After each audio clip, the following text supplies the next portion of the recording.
Thank you very much, Prime Minister, and thank you for receiving me. I'm very grateful. As the Prime Minister said, we obviously have a new government in Australia. We were elected on the 20-something of May, and I was sworn in 10 days ago. So this is my second bilateral visit, the first being to Fiji, and I want to thank the Prime Minister and the government for making us very welcome, and I want to thank your country for 50 years of partnership with Australia. It's a relationship we value deeply. I also extend my congratulations for your 60th anniversary of independence. I'm sure that was a very stirring celebration for Samoans. We've had a very good meeting, I think, and I've been very pleased today to see some of the ways in which we're working together in areas such as health and development. If I may, Prime Minister, just to say, a new Australian government has been formed. We want to put more energy and more resources into the Pacific. We have made a commitment to engage more closely and to listen respectfully. We understand we need to work together as part of the Pacific family in ways we are called on to do so more than ever. We want to make a uniquely Australian contribution to the Pacific family, and most importantly, I want to be very clear that we are deeply committed to taking stronger action on climate. We were elected with a mandate to do so, and we understand how important climate change is to this Prime Minister, to the leaders and peoples of all Pacific nations. When I was Climate Minister and I was Climate Change Minister many years ago, 2007 to 2010, the experience of island nations was crystal clear, and it has become, your voices have become even stronger since that time. So I want to be very clear with you. There is a lot of bipartisanship in the relationship.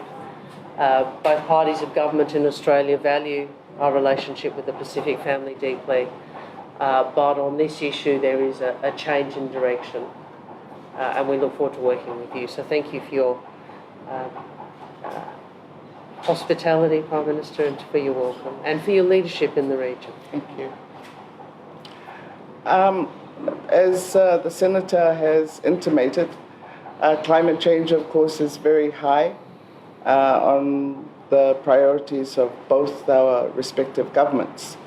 We're very pleased in Samoa, and no doubt the Pacific region, that with the new Australian government, the policy shift brings them closer to alignment with the Pacific advocacy for climate change.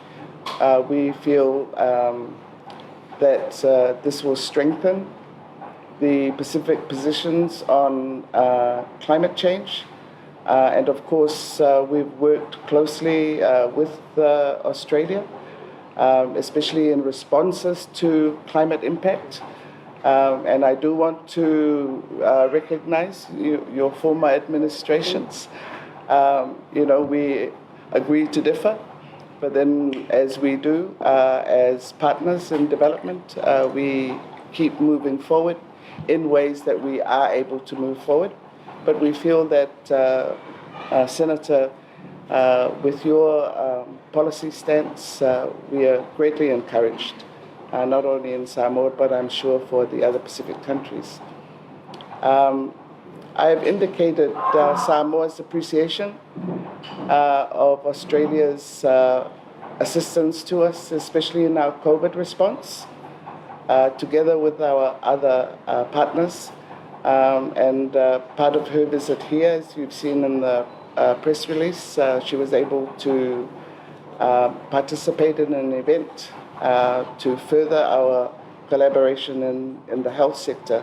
but more generally too under the project of the Tautua for All. We've covered a range of issues, RSE workers, the security issues that seem to be high on the media attention. And most importantly, we have discussed the unity of the region and how important that is to carry forward the positions of our region, but to also ensure that with unity we can bring a higher level of development to our respective countries.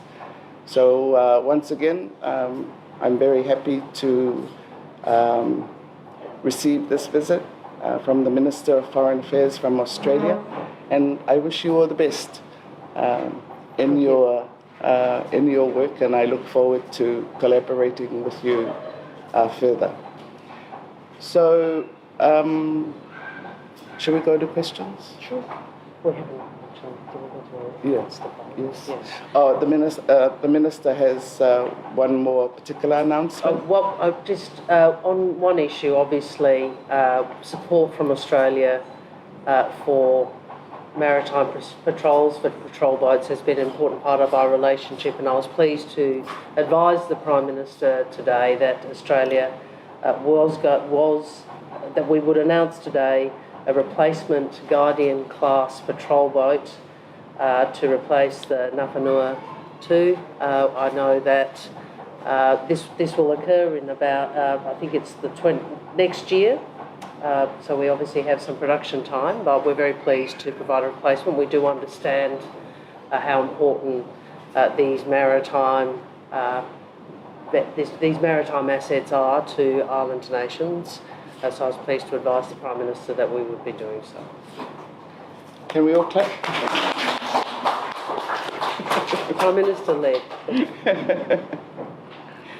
Yeah, can I just say that our government is very appreciative of this further development in our partnership with Australia. I think it's very generous on the part of the Australian government and people that they are gifting us yet another patrol boat despite the unfortunate circumstances of our last boat. And I hope that the lessons learnt from that unfortunate occurrence will help us ensure that we can keep these assets that are generously gifted by our partners, and especially in a very critical area of our maritime security. So thank you very much, Senator.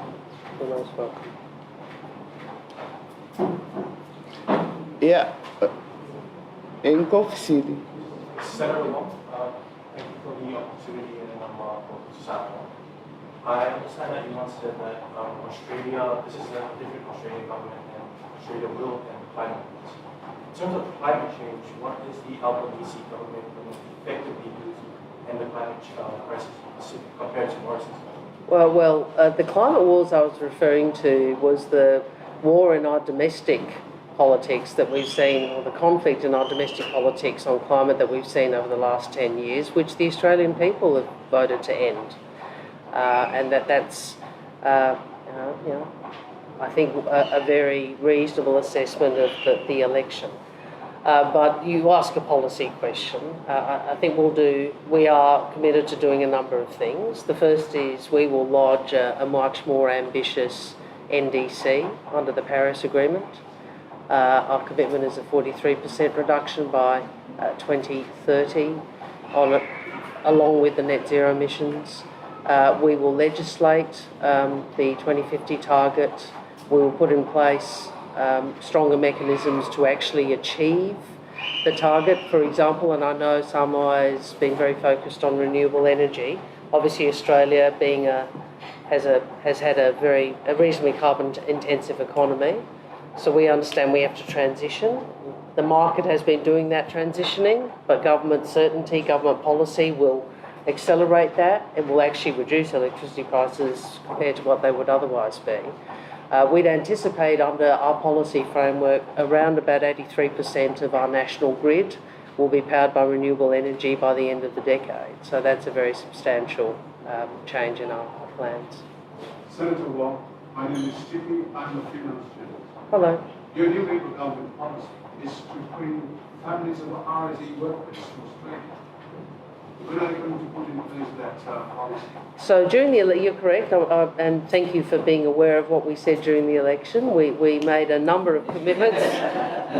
We made a number of commitments on the Pacific, and they were driven by the desire to ensure that the policy, the investment, the resources, the energy, and the policy framework for the Pacific reflected a uniquely Australian contribution. And one of the things we can offer as a member of the Pacific family is access to our labour market, as you know.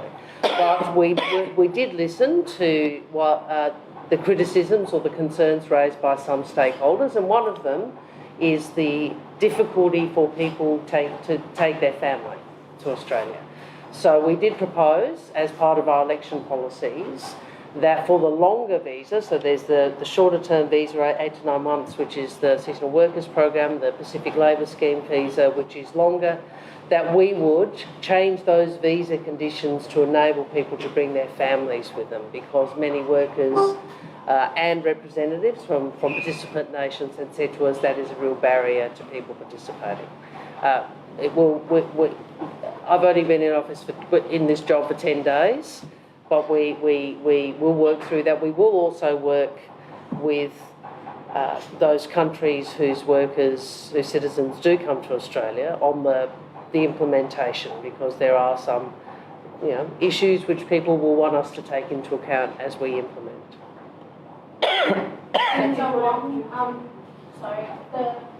My question is around the new quota system that you have introduced of 3,000 from the Pacific. How many would that average of specifically for Samoans, and what does it entail? Right, so I'll answer the second part of that question first, if I may. The Pacific Exchange visa is an election policy that we were with our, that is government policy, and we announced that in order to provide a limited number of Pacific Island citizens with the option of a pathway to permanent residency and in Australia. So you're correct, we identified it as 3,000. It's modelled on, and you might know this better than I, a New Zealand visa arrangement.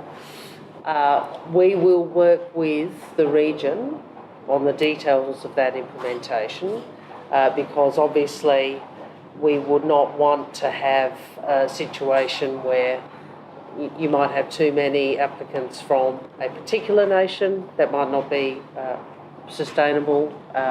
So we will work through that with the region, which will go to issues such as the one you just identified. Just a minute. Sorry. You, and then back to you. And then it'll be 5, right? I'm going to bring the Prime Minister to Australia. She can do all my press conferences. Senator Wong, you have spent the most part of the last decade as the Shadow Minister. Yes. And your strong support of the Pacific region has been noted in that time. Within hours, you sent out a message to the region of the Australian. Did you watch it? And within, yes. Oh, that's good. You read every word of it, you noted. And in 2 weeks, in 10 days, 2 visits. So no doubt the region is expecting this passion to be translated to improved relations. Senator, in that time, in the Shadow Ministry, you've seen what relationships are, but what is that one thing, whether it be a policy, an approach, or a development issue that you just couldn't wait in that 9 years to implement, and Pacific Island countries can really feel on the ground once it's in place? And Senator, PESA Plus, we have seen over the decades, this is me speaking in 2 months. Yes, 2 We questions. have seen Definitely. over the decades of negotiations and talks, and the plus in PESA Plus has always meant to Pacific Island countries that opportunity to address the non-trade barriers that hinder their true participation in free trade. And so what does that plus mean to you, since that there's still some non-trade barriers There's some NTBs that still exist for some manufacturers and exporters of both trade in goods and services. What can we expect that could be changed in your government's implementation of Basic Plus? Okay, second question first. Well, I was the shadow trade minister, so I have had some engagement with some of the issues you speak about. I would make the point that obviously since PACER Plus was ratified, we have had COVID. So the utilisation by virtue of that is going to be less. It's always, implementation of a trade agreement is always challenging.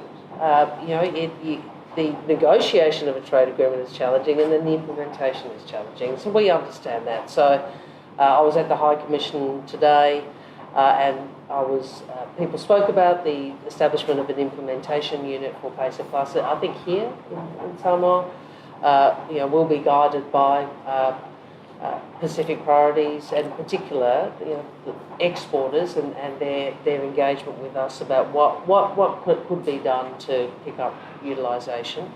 We do have, if the non-trade barrier you're referring to is our quarantine and biosecurity arrangements, I mean that they are things which apply to all nations. So that this is a long-standing position of Australia. You asked what is the one issue I have been itching to implement. It is climate. I spent a lot of years trying to change our country's position on climate. I was at Copenhagen. I have 2 daughters. I would like us to be able to say to our children that we did something. I think that matters. Senator, our Prime Minister has recommended a proposed China regional agreement which is submitted for discussion by the Island Nations Group, Pacific Island Forums. So what's your position and Australia's position on that? Do you want me to? Well, I think, if I may, your Prime Minister has shown a lot of leadership and wisdom. Not only now, but I think in many of her statements about the importance of robust regional architecture, respectful regional processes to deal with some of the external circumstances we all find ourselves in. We have taken the view that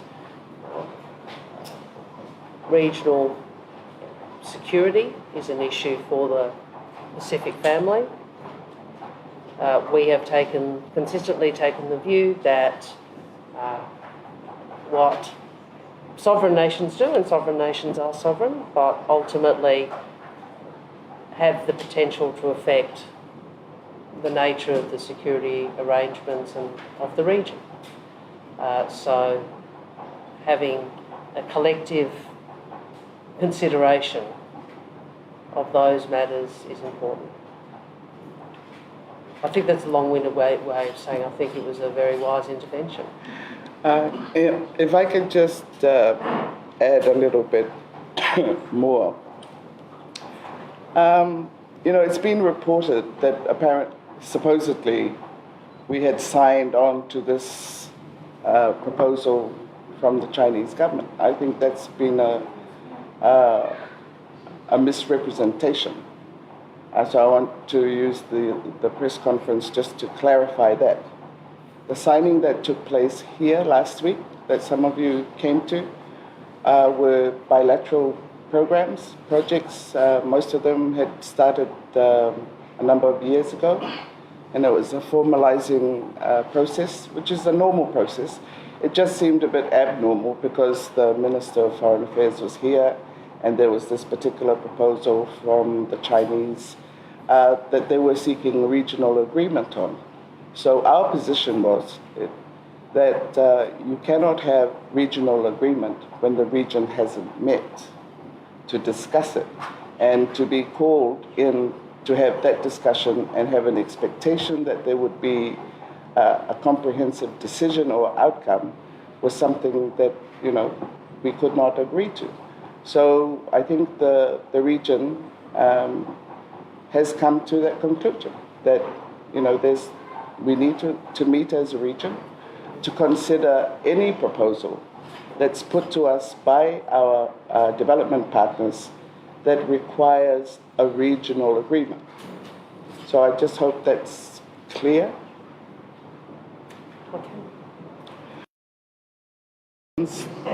Thank you. After lava.